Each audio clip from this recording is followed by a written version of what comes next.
Why is it that some people in their 70s are still gardening, dancing, even hiking, while others can barely get out of a chair without pain? I asked myself the same thing when I started waking up every morning with aching knees and stiff hands. At first, I blamed age, but the truth is, it wasn't just age. It was what I was eating. Certain foods, some of them ones I thought were good for me, were quietly inflaming my joints. And when I finally took them out of my diet, everything changed. Today, I'm going to share 4 common foods that could be wrecking your joints after 60, and what you should eat instead to feel better, move easier, and stay active longer. You'll be shocked by the third one, because I used to eat it every single day. If you know someone dealing with joint pain, share this video with them. And please, like and subscribe. We read every comment, and your feedback helps us create better videos for you. According to the CDC, nearly 1 in 4 adults over the age of 60 suffers from chronic joint pain. But here's what most doctors don't tell you. Food plays a much bigger role than we've been led to believe. For years, I thought my joint pain was just something I had to live with, a normal part of getting older. I told myself, just deal with it. So I did what most people do. I woke up stiff, popped a couple of pain pills, and forced myself to push through the day. But deep down, I wondered, why was it getting worse? Why did some people my age still move like they were in their 40s, while I struggled just to climb stairs? Then, one day, I started keeping a food journal, just to see if anything I ate might be affecting how I felt. Within a week, I noticed something. Every time I ate certain foods, the next morning was worse. Stiffer knees, swollen fingers, more pain. At first, I didn't believe it. But after a few weeks of tracking, the pattern was clear. That was my turning point. I started cutting out just one food at a time. And slowly, my joints began to feel better. This is why today's video matters. Because joint pain isn't just about age. It's about inflammation. And some of the most common foods we eat every day are quietly fueling it. If you're over 60 and your joints aren't what they used to be, comment yes below. Let's talk about what's really going on and what you can do starting today. Let's start with the first food, one that's often labeled heart healthy, but may be quietly damaging your joints. Vegetable oils. I'm talking about canola oil, soybean oil, corn oil, and other so-called seed oils. These oils are everywhere: salad dressings, packaged snacks, frozen meals, even things labeled as light or healthy. Now here's the science. These oils are extremely high in omega-6 fatty acids. While we do need some omega-6 fats, most people today get way too much. According to a study published in the American Journal of Clinical Nutrition, an imbalance between omega-6 and omega-3 fats can promote chronic inflammation in the body, including in your joints. That inflammation? It's a major contributor to stiffness, swelling, and joint pain. Let me tell you about Barbara and Joe, 2 people, both in their 60s, both dealing with knee pain. Barbara read about omega-6 and decided to make a small change. She swapped her vegetable oil for extra virgin olive oil. She even started using a little avocado oil when cooking. Within just 2 weeks, she noticed her morning stiffness was less intense. Her hands felt looser. She could move more freely. Joe, on the other hand, didn't believe it mattered. Oil is oil, he said.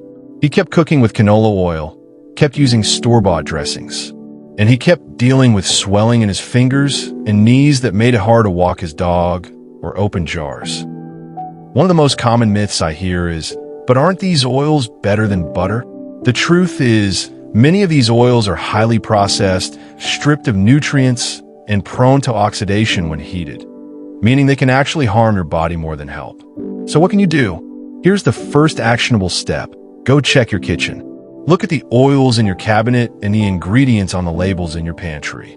If you see canola, soybean, corn, safflower, or sunflower oil, try replacing them.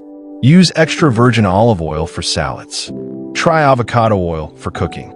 And if you tolerate dairy, a little grass-fed ghee is a great alternative for flavor and joint-friendly fat. It's a small shift, but for many people, it's the beginning of big relief. And don't just take my word for it. Try it for 2 weeks and see how your joints feel. The second food that could be silently damaging your joints is one many of us crave: refined carbohydrates and sugars. We all know sugar isn't great for us. But what many people don't realize is just how directly it affects joint health. Here's what happens behind the scenes. When you eat refined carbs like white bread, pastries, cookies, or sugary drinks, your blood sugar spikes. Your body responds with a surge of insulin, followed by inflammation. And when this happens over and over again, that inflammation begins to wear down your joints. A study published in the American Journal of Clinical Nutrition found that high glycemic foods, those that raise blood sugar quickly, are strongly linked to elevated levels of C-reactive protein, a key marker of inflammation in the body. And over time, this can lead to pain, stiffness, and even joint degeneration. Barbara, who we met earlier, had a habit of reaching for a cookie or a granola bar with her afternoon tea. She thought it was harmless. But when she learned about sugar's connection to joint inflammation, she made a change. She cut out sugary snacks and started drinking lemon water instead of juice. She also made sure to eat some protein, like an egg or a few slices of chicken, before her meals to help keep her blood sugar stable. Within 2 weeks, she noticed her fingers didn't feel as swollen in the morning. Her wedding ring slid on more easily. She had more energy. She just felt better. Now Joe, he wasn't so sure. He said, "But I only eat sweets occasionally." Then we looked at his habits. A muffin with breakfast, a can of soda at lunch, a little bowl of ice cream after dinner. It added up fast. That's the myth. We think we're not eating much sugar, but it's hiding in so many foods. Even ketchup, pasta sauce, and crackers can be loaded with it. Here's what you can do instead. Choose low-sugar fruits like berries if you want something sweet. Drink water with a slice of lemon instead of fruit juice. And try eating protein first at every meal. It helps slow down the rise in blood sugar, which reduces inflammation. It's not about cutting out everything you love. It's about small changes that protect your joints and help you feel better every day. Have you ever noticed that certain meals make you feel worse the next day? Maybe your fingers feel stiffer or your knees ache a little more than usual. Let us know in the comments. We'd love to hear your story. You're not alone in this, and your experience might help someone else watching today. And if you're finding this video helpful, don't forget to subscribe and turn on notifications. We share new videos every week with simple, science-backed tips to help you stay strong, mobile, and pain-free as you age. Let's talk about food number 3, one that seems innocent but can quietly sabotage your joints. Processed deli meats. You know the kind: ham, turkey, salami, bologna, the stuff that's easy to throw on a sandwich. It seems convenient, and it's often labeled as lean protein. But here's the problem. These meats are loaded with preservatives like nitrates, and they're often high in compounds called advanced glycation end products, AGEs for short. AGEs form when meats are processed, smoked, or cooked at high temperatures. According to research published in the Journal of Clinical Rheumatology, these compounds can increase oxidative stress and inflammation in the body, especially in the joints. Barbara made a simple change. She started skipping deli meats and instead used leftovers from dinner: grilled chicken, baked fish, even sardines packed in olive oil. Not only did her meals taste better, but within a month, she noticed her knees didn't creak as much going up the stairs. Joe, he stayed loyal to his lunchtime turkey sandwich. He said, "It's lean protein, so it must be fine." But the joint pain didn't budge. And every afternoon, his hands felt stiff just trying to type or hold a coffee cup. That's the myth, thinking all protein is equal. But what's in the protein matters. Preservatives, additives, and high heat processing can turn a quick lunch into a long-term problem. Here's what you can do. Buy fresh cuts from the butcher when possible, or make a little extra at dinner. Chicken thighs, salmon, even hard-boiled eggs. Store them in the fridge and use them for easy, joint-friendly lunches. It takes just a few minutes of planning, but the payoff is real. Less inflammation, more mobility, and fewer aches throughout the day. Now let's talk about a group of foods that might surprise you. because they're often thought of as healthy. Nightshade vegetables. This group includes tomatoes, white potatoes, bell peppers, eggplant, and even hot peppers. Now, these veggies aren't a problem for everyone, but for some people, especially those with joint issues, they can trigger inflammation. Here's why. Nightshades contain a natural chemical compound called solanine. In small amounts, solanine isn't harmful to most people. But in those with joint sensitivity or autoimmune issues, solanine can irritate the gut and spark inflammation, especially in already inflamed joints. Barbara was skeptical at first, but she was tired of the pain in her wrists and hips. So she tried a simple 2-week elimination: no tomatoes, no peppers, no potatoes. She swapped in spinach, zucchini, and cauliflower instead. Within just 10 days, she noticed something. She didn't dread getting out of bed. Her hands felt lighter. She could garden again without stopping every few minutes to stretch.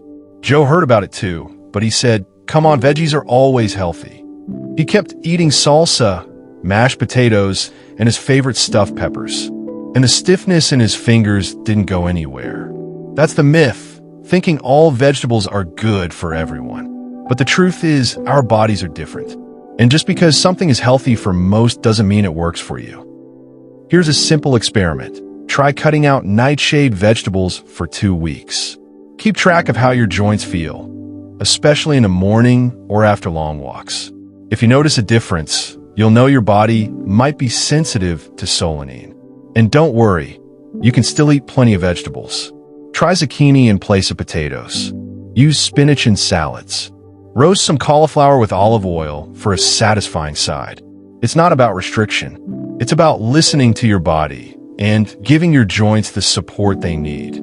Let's take a moment to recap what we've learned today. First, vegetable oils. They're high in omega-6 fats that quietly fuel inflammation. Instead, reach for extra virgin olive oil or avocado oil. Second, refined carbs and sugar. They spike your blood sugar and inflame your joints from the inside out. Try low-sugar fruits like berries, drink lemon water, and eat protein first to keep blood sugar steady. Third, processed deli meats.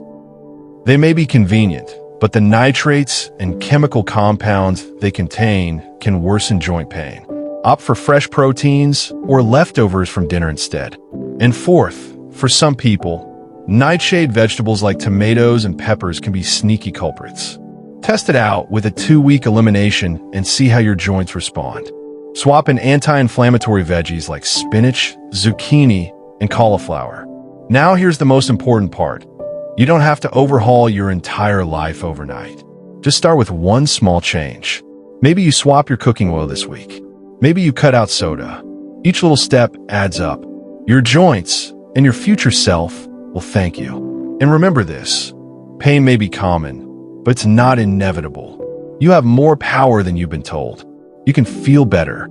You can move freely again. And it all starts with what's on your plate. Which tip surprised you the most? Tell me in the comments. I respond to as many as I can. I love hearing your thoughts and experiences, and your feedback helps me create more content that's tailored to your needs. If you want to go deeper into staying strong and mobile, check the videos in our channel. Thank you for spending time with us today. We're truly honored to be part of your journey to health and strength. See you next time.